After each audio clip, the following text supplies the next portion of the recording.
मी आपल्या सगळ्यांचे सर्वप्रथम खूप आभार मानते, कारण सकाळी आम्ही खूप लवकर या ठिकाणी पत्रकार परिषद संदर्भात आपल्याला बोलवलं तर आपण सगळेजण आलात, त्याबद्दल मी मनापासून आपल्या सगळ्यांचे धन्यवाद मानते। आणि मला आज मुंबई काँग्रेसचे अध्यक्ष म्हणून 1 वर्ष झालेले आहे, त्याबद्दल सुद्धा आपण जे सहकार्य मला दिलं त्याच्याबद्दल सुद्धा मी धन्यवाद मानते। आणि आजच्या एका महत्त्वपूर्ण विषयाला हात घालण्यासाठी मी ही पत्रकार परिषद आयोजित केलेली आहे, ज्याच्याबद्दल आज पेपरामध्ये पण खूप मोठ्या प्रमाणामध्ये त्या संदर्भामध्ये माझी भूमिका छापून आलेली आहे। पण मला एक गोष्ट सांगायची आहे की मुंबईचा नागरिक म्हणून, मुंबई काँग्रेसचे अध्यक्ष म्हणून आणि मुंबईच्या प्रत्येक नागरिकापर्यंत मला आज ही मेसेज द्यायचा आहे की एक मोठा घोटाळा त्या ठिकाणी मोदानी उर्फ अदानींच्या नावावरती सुरू आहे। कारण आज आम्ही बघतोय की अदानींची मुंबई गिळण्याची जी एक मोठी हाव आहे ना, तिला काही थाराच राहिलेला नाहीये आणि त्यांना मुंबईमधल्या प्रत्येक मोक्याच्या जागा त्या ठिकाणी दिसतात आणि त्यांच्यासाठी शिंदे सरकार वाटेल ते करायला तयार आहे।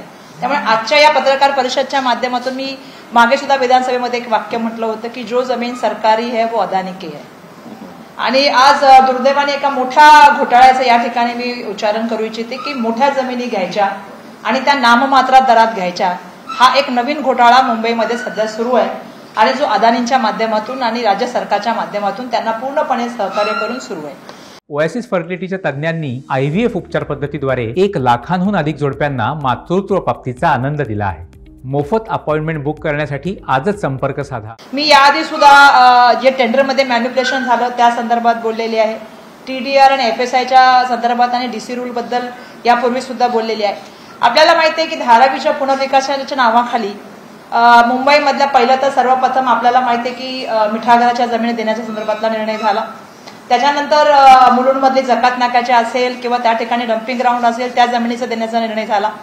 आणि आता जो आहे तो 10 जूनला जो GR निघालेल त्याच्यामध्ये जे आहे त्या मदर डेअरीच्या संदर्भामधला जो आहे तो त्या ठिकाणी निर्णय घेण्यात आलेला आहे। मला सांगायचं एक तर सगळ्यात महत्त्वाची गोष्ट की मदर डेअरी ही काही कोणाची पर्सनल जागीरदारी नाहीये, ती जमीन सरकारची आहे, ती जमीन मुंबईकरांची आहे आणि ती जमीन कुर्ल्यामधल्या राहणाऱ्या रहिवाशांची आहे। पण दुर्दैवाने कुठल्याही तऱ्हेचं प्रोसिजर न करता हा 10 जूनचा जो आहे तो GR या ठिकाणी काढण्यात आलेला आहे आणि या GR मध्ये उल्लेख केलेला आहे की धारावी हा प्रोजेक्ट व्हायटल प्रोजेक्ट असल्यामुळे धारावीच्या लोकांना त्या ठिकाणी आम्ही स्थलांतरित करण्यासंदर्भात बोललेलं आहे। एक त्या धारावीच्या लोकांनी सर्वेला विरोध केला आणि सर्वेमध्ये अजून झालेला नाहीये, पात्र त्याच्या पुढची गोष्ट आहे।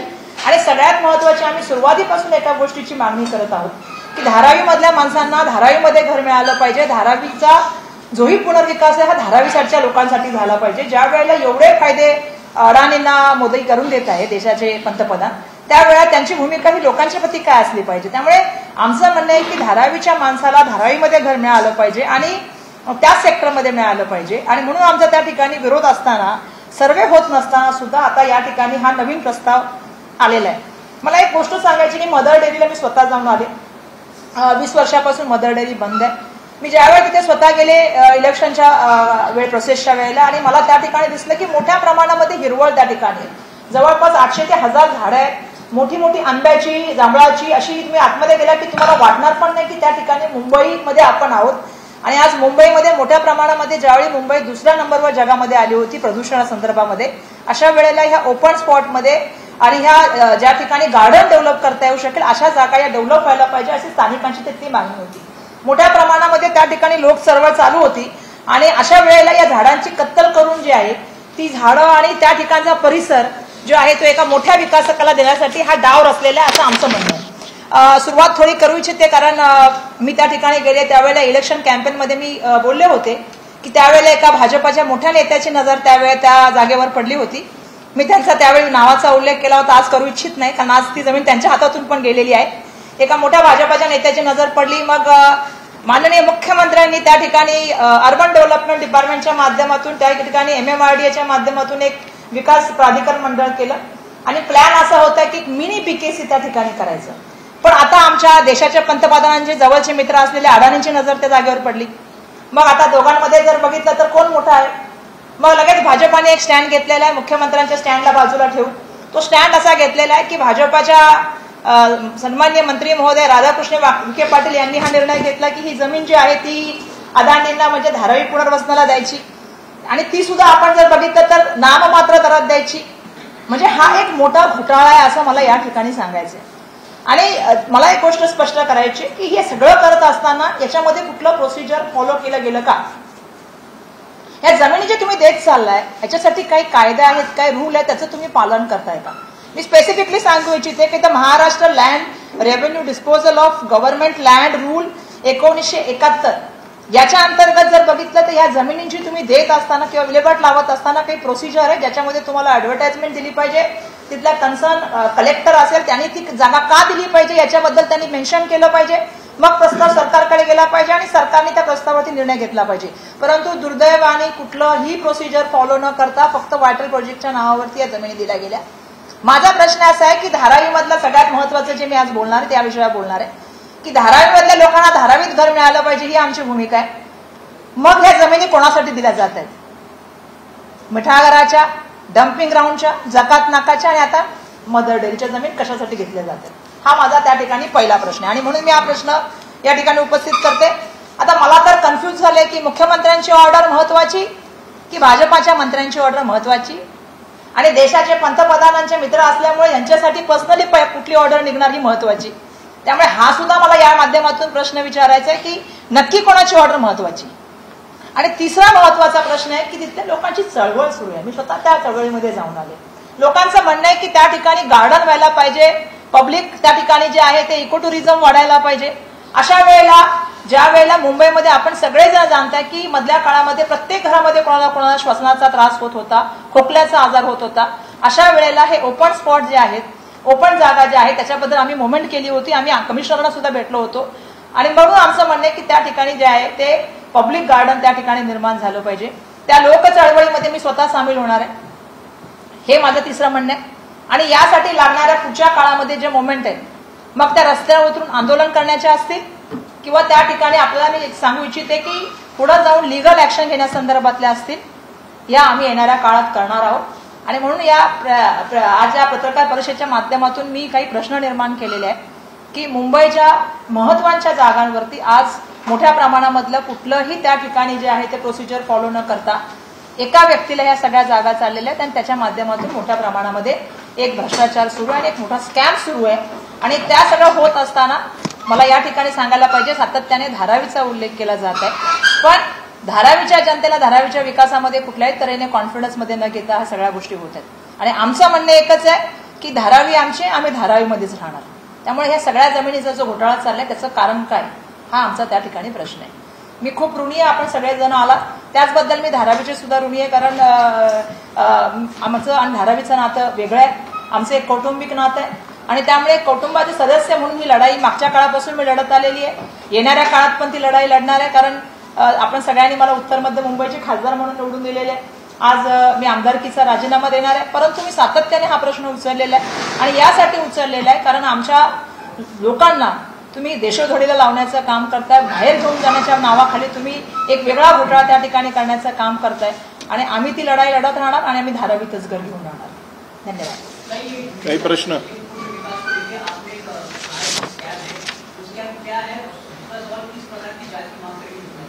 नहीं, बिल्कुल. मैंने जिस तरह से पहले भी कहा है कि जो जमीन सरकारी है वो अदानी की है और इसके माध्यम से एक बड़ा स्कैम मैं आज सबके सामने ला रही हूँ क्योंकि मोदानी उर्फ अदानी को जो है जितनी भी सरकारी जमीनें हैं उसको नाम मात्र दर पे देने का काम हो रहा है और इसका कारण ये बताया जाता है कि धारावी के डेवलपमेंट के लिए जो है हम उनको ये वाटर प्रोजेक्ट करके जमीन दे रहे.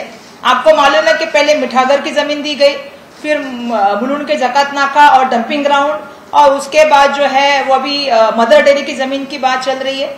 जबकि हम धारावी वाले कह रहे हैं कि धारावी के लोगों को धारावी में घर मिलना चाहिए. इस धारावी को हमने बनाया है. मुंबई और महाराष्ट्र के रेवेन्यू में हम लोग 100 करोड़ का जो है पूरे देश में जो है हम लोग हिस्सा देते हैं, तो हमें हमारा जगह पे घर मिलना चाहिए.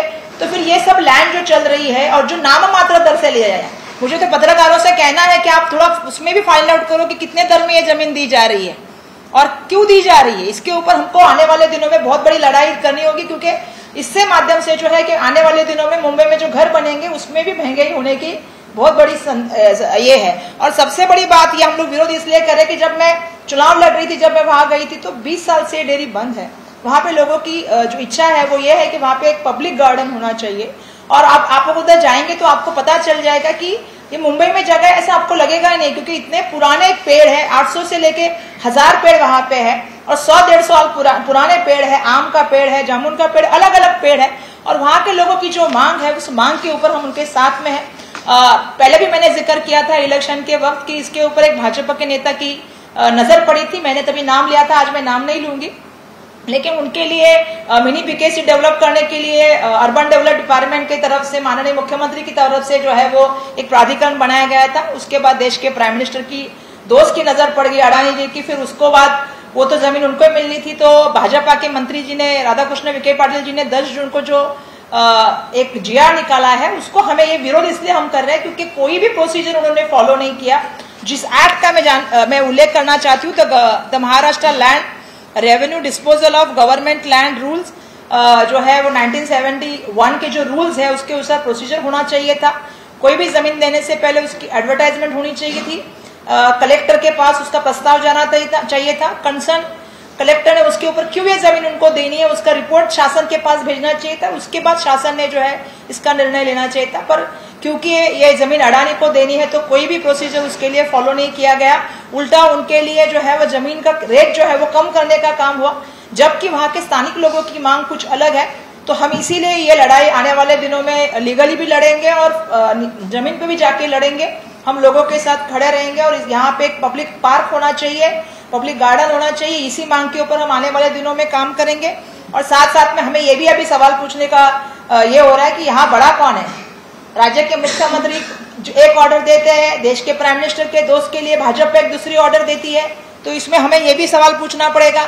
और तीसरा महत्वपूर्ण सवाल जो मैं हमेशा पूछ रही हूँ कि हम जब धारावी के लोग धारावी में रहना चाहते हैं, हम धारावी के लोगों को धारावी में डेवलपमेंट मिलना चाहिए बात कर रहे हैं, जब आप अडानी के लिए टेंडर में मैनिपुलेशन करते हैं, आप अडानी के लिए रूल और डीसी रूल में बदलाव करते हैं, एफएसआर टीडीआर की नई पॉलिसी लाते हैं, तो हम ये बात कर रहे हैं कि धारावी की जनता जब बात कर रही है तो ये जमीनें किसके लिए जा रही है। तो कहीं ना कहीं ये बहुत बड़ा स्कैम है कि मुंबई की जमीनों के ऊपर बहुत सारी जमीनें अभी अडानी को देने का चल रहा है और वो भी सिर्फ नाम मात्र दर से चल रहा है। तो मैं चाहती हूं कि ये मुंबई की जमीन है, ये वहां के रहवासियों की जमीन है और ये शासन की जमीन है, तो उसपे लोगों का हक है। तो इसके ऊपर आने वाले दिनों में हम आंदोलन करेंगे और हम हमारी लड़ाई लड़ेंगे।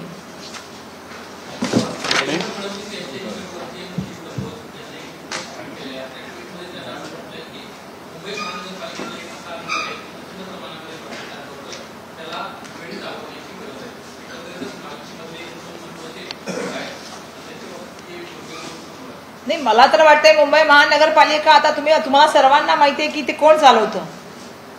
म्हणजे मी तर स्वतः सांगितलं होतं की जर इलेक्शन नसतं झालं तर आयुक्त पण बदलले गेले नसते।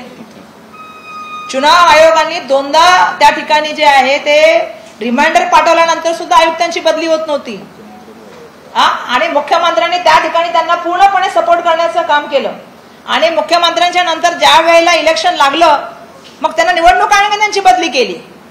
म्हणजे अशा तऱ्हेने जर राज्य सरकार आणि राज्याचे मुख्यमंत्री जर अधिकाऱ्यांना म्हणजे म्हणतात ना ज्या अधिकाऱ्यांवरती ईडीचा आरोप आहे त्या अधिकाऱ्यांना सपोर्ट करत असेल तर आपण काय अपेक्षा करायची। मला तर खरं या ठिकाणी हे आहे की भाजपा आणि एकनाथ शिंदेजी हे मिळून दोघं जण मुंबईच्या आता जे चाललेलं आहे ना लुटेला जबाबदार आहेत। तुम्हाला माहिती आहे फिक्स डिपॉझिट काढले, मधल्या काळामध्ये मुंबईमधल्या दिवसेंदिवस जे आहे ते टेंडर काढून ते सगळ्या मित्रांना देण्याचं काम त्या ठिकाणी सुरू आहे।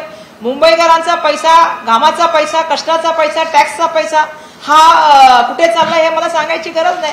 आणि त्यामुळे मला असं वाटतंय की मला वाटतं हा आरोप जो आहे बरोबर आहे, हा आरोपचं उत्तर जे आहे ते माननीय मुख्यमंत्री महोदयांनी दिलं पाहिजे, कारण हा आरोप अर्बन डेव्हलपमेंट डिपार्टमेंटला आहे। अर्बन डेव्हलप डिपार्टमेंटचे प्रमुख म्हणून माननीय मुख्यमंत्र्यांनी या आरोपाचं उत्तर द्यावं। देवेंद्र फडणवीस म्हणाले की महाराष्ट्रामध्ये we are down, it doesn't mean की वी आर आउट, आम्ही बाउन्स बॅक करू असं त्यांचं म्हणणं आहे। मुंबई महानगरपालिकेने आता जरी घेतली तरी महापौर आमचाच होईल असं ते भाषण सांगतात। नाही, आता मला वाटतं जनतेने कौल दिलाय तर जनतेच्या कौलाचा सन्मान करायला शिकलो पाहिजे आणि मुंबईच्या जनतेने काय कौल दिलं हे मी सांगायची गरज नाहीये। मुंबईच्या जनतेने सांगून दिलं आणि मी एक गोष्ट सांगू इच्छिते की मुंबईची जनता खूप समजदार आहे, त्यांना सगळं समजतंय की ज्या तऱ्हेने रमाबाई आंबेडकर घरात त्या ठिकाणच्या घटनेचा झाला आणि त्याच्यानंतर जी रॅली निघाली, आजही दुर्दैवाने आपण जर बघितलं तर त्या ठिकाणी माझं सगळ्याला सांगणं आहे की त्याच्यानंतर सुद्धा एक घटना झाली त्याच्यानंतर सुद्धा एक कटआउट पडला. म्हणजे मुंबईच्या लोकांच्या हितासाठी, मुंबईच्या लोकांच्या सुखकर होण्यासाठी, म्हणजे मी काल परवा एक व्हिडिओ बघत होते मुंबईच्या रेल्वेचा, म्हणजे मी हाचा प्रश्न सुद्धा येणाऱ्या काळामध्ये संसदमध्ये विचारणार आहे की मुंबईसाठी केंद्र सरकारने आणि राज्य सरकारने काय केलं. मुंबईला लुटण्याचंच काम केलं. आज त्यांच्याच एक सदस्य सांगतात की मुंबईमधला एक अधिकारी, मी तर सांगितलेलं नाही ना, मोहित कंबोज त्यांच्या ब्लू आय बॉय आहेत, तेच जर बोलतात की मुंबई महानगरपालिकेतला एक अधिकारी भ्रष्टाचारी आहे, तर मला वाटतं त्यांचा आरोप मुख्यमंत्र्यावरती आहे. आम्ही सगळ्या इलेक्शनसाठी तयार आहोत. हा, काल जे भाषण होतं म्हणजे देवेंद्र फडणवीस साहेबांचं, मला आश्चर्य वाटलं. पहिलं तर ते त्यांची राजीनाम्यापासून सुरुवात झाली आणि आता उपरती आली की मुंबईमध्ये का चांगल्या पद्धतीनं त्यांना निकाल आलेला आहे. पहिली गोष्ट गिरे तो मी टाक उपर अशा तऱ्हेचं त्यांचं ते भाषण होतं. आणि 4 जागा ह्या महाविकास आघाडीला आल्या, तर 2 जागा फक्त त्यांच्याकडे आल्या. त्यातली 1 जागा केवळ 48 मतांनी, ती पण विवादास्पद आहे, त्याच्यावरही वाद आहे की कशा पद्धतीने तो निर्णय झाला. आणि उत्तर मुंबईच्या एका जागेवरती आता ते त्या ठिकाणी सांगतायत की आमचं चित्र चांगलं आहे. आणि सगळ्यात महत्वाचं म्हणजे त्यांनी काल आरोप केला की वरळीमध्ये म्हणजे शिवसेनेचा लीड कमी झाला, 6,000 मतांचा लीड झाला, अशा तऱ्हेचा आरोप झाला. आणि मला आश्चर्य वाटलं, बाजूला त्यांचे मुंबई भारतीय जनता पक्षाचे अध्यक्ष आशिष शेलार बसले होते. म्हणजे वरळीमध्ये 6,000चा लीड झाला. कदाचित आशिष शेलारांना त्यांनी विचारलं असतं की उत्तर मध्य मुंबईमध्ये वर्षाताईंना ज्या पद्धतीनं त्यांनी निवडणूक लढवली आणि भारतीय जनता पक्षाचे मुंबईचे अध्यक्ष म्हणून बांद्रा पश्चिम मधला त्याला किती लीड दिला, तर ते आहे 3,606. त्यामुळे एकदा फडणवीस साहेबांनी जरा स्वतःच त्या ठिकाणी चेक करून घेतला असतं तर ती मला असं वाटतं की अशा पद्धतीची नामुष्की आली नसते. हे गिरे तुम्ही टाक उपर पद्धतीचं त्यांचं चाललंय. आणि दुसरी गोष्ट अत्यंत गंभीर बाब आहे की मुंबईच्या मतदारांचा अनादर मोठ्या प्रमाणामध्ये चाललेला आहे. किरीट सोमय्या ज्या पद्धतीनं बांगलादेशी किंवा त्याचबरोबर त्या ठिकाणी काली जे फडणवीस साहेब म्हणाले की त्यांनी निशाणा टाकला होता उद्धवजींवरती, परंतु त्यांचा निशाणा होता या मुंबईमधल्या अल्पसंख्याक समाजाच्या विरोधामध्ये, की त्यांनीच एकवट्टा मतदान केल्यामुळं हा निर्णय झाला. मला असं वाटतं की यापेक्षा मोठा अनादर असू शकणार नाही. त्यांना आज अल्पसंख्याकांच्या पलीकडे जाऊन सांगतो की मुंबईकरांनी नाकारलेला आहे. त्यामध्ये दलित समाजाचा देखील त्या ठिकाणी अपमान करतायत, अल्पसंख्याकांचा करतात आहेत, मुंबईमधल्या मराठी मतदारांचा करतायत, उत्तर भारतीय मतदार ज्यांनी देखील काँग्रेस पक्षाला निवडून दिलेला आहे, महाविकास आघाडीला निवडून दिले आहे, त्यांचाही अनादर करतायत. हे अत्यंत गंभीर आहे. आणि दुसरा प्रश्न आम्ही त्या ठिकाणी विचारू इच्छितो की भुजबळ साहेबांनी परवा जे भाषण केलं होतं त्यांच्या वर्धापन दिनाच्या निमित्तानं एनसीपीच्या, आणि त्यांनी सांगितलं होतं की दलित आणि अल्पसंख्याक मतदारांनी त्यांना नाकारल्यामुळं ही नामुष्की आली आणि त्याच्यासाठी त्यांना प्रयत्न करावे लागणार. किरीट सोमय्यांची, देवेंद्र फडणवीसांची भाषा ही अजित पवार किंवा छगन भुजबळांना मान्य आहे का, हा प्रश्न आम्ही त्यांना विचारतो. आणि त्यांना जर त्यांनी नाकारलंय तर भारतीय जनता पक्षाच्या बरोबर जो तिकडे जाईल त्यांना या देशामधलाच नव्हे तर राज्यामधला देखील सेक्युलर मतदार निश्चितपणे नाकारणार.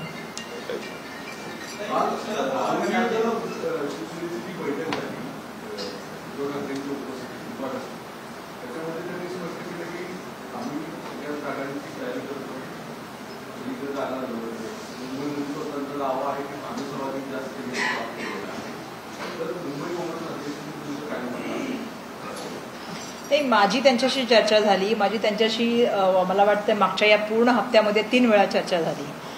काल सुद्धा आम्ही सन्माननीय आदित्य बाबूंकडे बसलो होतो, त्यांचा बर्थडे होता म्हणून, आणि आमची इतकी चांगली चर्चा झालेली की ऑलमोस्ट आमचं मला वाटतं प्राथमिक लेवलची चर्चा झालेली आहे. आणि येणाऱ्या 26 तारखेनंतर, कारण 26 तारखेला सन्माननीय अनिल परब साहेबांचं एक इलेक्शन आहे, इलेक्शन नंतर आम्ही बसणार आहोत. आणि मुंबईमध्ये असेल किंवा महाराष्ट्रामध्ये आम्ही आणि आमच्या प्रभारींनी पण त्या दिवशी एकदम स्पष्ट सांगितलेले आहे. आणि पुन्हा मी स्पष्ट सांगू इच्छिते की आम्ही महाविकास आघाडी म्हणून एकत्र लढण्यासाठी एकत्र दिलाने आणि एक मनाने काम करणार आहोत. तुमचे जे अध्यक्ष आहेत, प्रदेशाध्यक्ष, त्यांनी मात्र आतापासूनच किंवा त्यांच्या कार्यकर्त्यांनी आतापासूनच मुख्यमंत्री, महाराष्ट्राचे मुख्यमंत्री या दृष्टीनं तयारी सुरू केलेली दिसते किंवा त्याच्या चर्चा घडवल्या जातात. याचा परिणाम नाही होणार का तुमच्या या चर्चांना? नाही, मला असं वाटतं की जे तुम्ही म्हणताय मला त्याच्याबद्दल माहिती नाही, पण मी एक गोष्ट सांगू इच्छिते की प्रत्येकाला इच्छा असते. त्यात इच्छा असणं काही चुकीचं असण्याचं काम नाही ना, प्रत्येकाला इच्छा असते. आणि ते व्यक्त करणं पण चुकीचं नाही. ठीक आहे, त्यांनी व्यक्त केली, पण शेवटी आमचे ज्यावेळी प्रभारी आले होते तेव्हा आमच्या प्रभारींनी पत्रकार परिषद घेऊन एक गोष्ट स्पष्ट केलेली आहे. आम्ही सन्माननीय शरद पवार साहेबांना भेटायला गेलो, त्याच्यानंतर सन्माननीय उद्धव बाळासाहेब ठाकरे साहेबांना भेटायला गेलो आणि त्याच्यामध्ये स्पष्ट आम्ही भूमिका अशी मांडली की येणाऱ्या काळामध्ये महाविकास आघाडी म्हणून आम्ही एकत्र लढणार आहोत आणि महाविकास आघाडीचं सरकार राज्य सरकार म्हणून येईल, याच्याबद्दल आम्हाला पूर्ण खात्री आहे. महाविकास आघाडीचं सरकार आलं तर मोदींच्या कल्याणकारी योजना बंद पडतील असं बावनकुळे म्हणालेले आहेत. महाविकास आघाडीला मतदान म्हणजे कल्याणकारी योजना बंद पडण्यावर मला फक्त त्यांनी लिस्ट द्यावी कुठल्या कल्याणकारी योजना केल्या. ते जमिनी देतात अडाणीना, ते कल्याणकारी योजना आहे का? आणि मित्रांना जे कॉन्ट्रॅक्ट देतात, आता मित्रांचे कॉन्ट्रॅक्ट काढू का एक एक? म्हणजे सर्वसामान्य कुटुंबामधल्या काम करणाऱ्या दत्तक वस्तीपासून शौचालयापर्यंत नजर गेली मित्रांसाठी.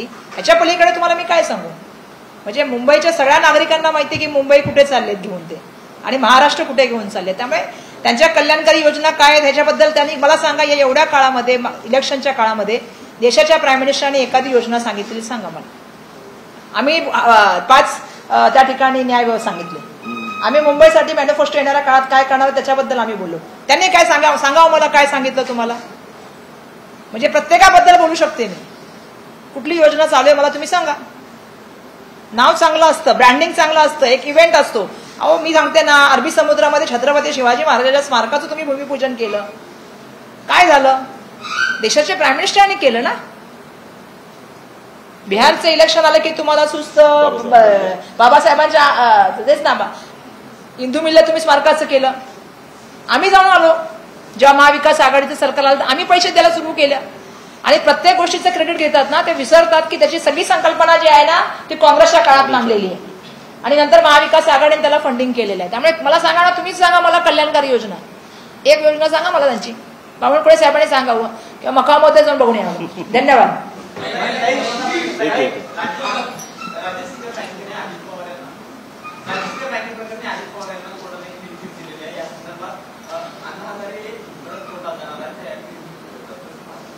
अण्णासांची याचिका स्वीकारलेली आहे कोर्टाने, त्यामुळे त्यांच्या सोयीसर रिपोर्ट होती, आता पुन्हा आणखी तलवार आहे.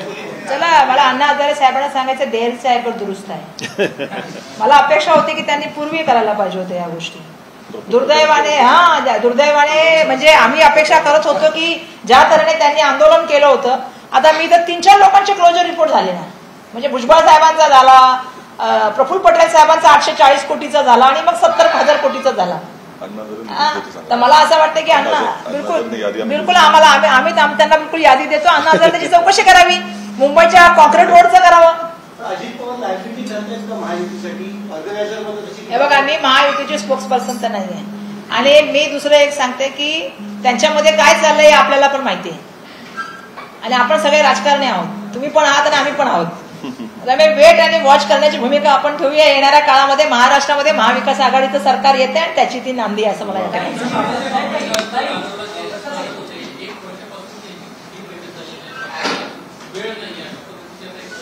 ते दुर्दैवाची गोष्ट आहे की भारतरत्न डॉक्टर बाबासाहेब आंबेडकरांचं आंतरराष्ट्रीय स्मारक त्या ठिकाणी व्हावं म्हणून आम्ही, आणि त्याच्यामध्ये काय गोष्टी व्हाव्यात यासाठी तुम्हाला माहिती असेल, ज्यावेळी आम्ही मंत्री होतो आमची कमिटी होती ज्याच्यामध्ये त्यावेळेचे तत्कालीन सामाजिक न्याय मंत्री ते अध्यक्ष होते आणि आम्ही सगळे त्या मंत्रिमंडळाचे आम्ही 3-4 सदस्य त्याच्या कमिटीमध्ये होतो. आम्ही फरीदाबादला त्या ठिकाणी गाझियाबादला जाऊन आलो, आम्ही युपीला जाऊन आलो, आम्ही दिल्लीला जाऊन आलो आणि त्या स्मारकाचं प्रत्येक हप्त्याला मिटिंग घेत होतो की त्याची प्रोग्रेस कशी होत आहे आणि इंटरनॅशनल लेव्हलला अशी काय यंत्रणा वापरली गेली ज्याच्यामुळे हवामानाचा, त्या हवेच्या त्या ठिकाणी येणाऱ्या प्रेशरचा त्या स्मारकावरती म्हणजे त्या जो स्टॅच्यू होणार आहे त्याच्यावरती काही त्रास होणार नाही, यासाठी काय काय टेक्निक वापरता येतील याच्यावरती आम्ही त्या ठिकाणी चर्चा केली होती.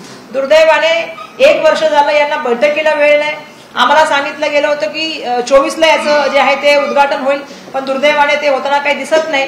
त्यामुळे मला माहिती आहे की मी म्हणून अरबी समुद्रातील छत्रपती शिवाजी महाराजांचा पण स्मारकाचा उल्लेख केला की फक्त इलेक्शन आलं की यांना या सगळ्या गोष्टी आठवतात, नाही तर त्यांचं राजकारण हे खूप वेगळं आहे. समाजामध्ये तेढ लावणं आणि जातीयतेचं वातावरण करणं हेच त्यांचं राजकारणाचा विषय आहे.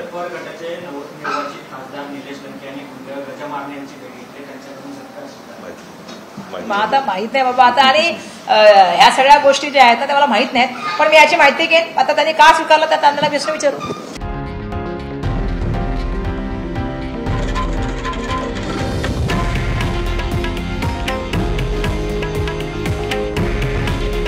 हे आहे देशातील नंबर 1 न्यूज नेटवर्क आणि आपण पाहत आहात TV9 मराठी. काळजी तुमची, हित महाराष्ट्राचं.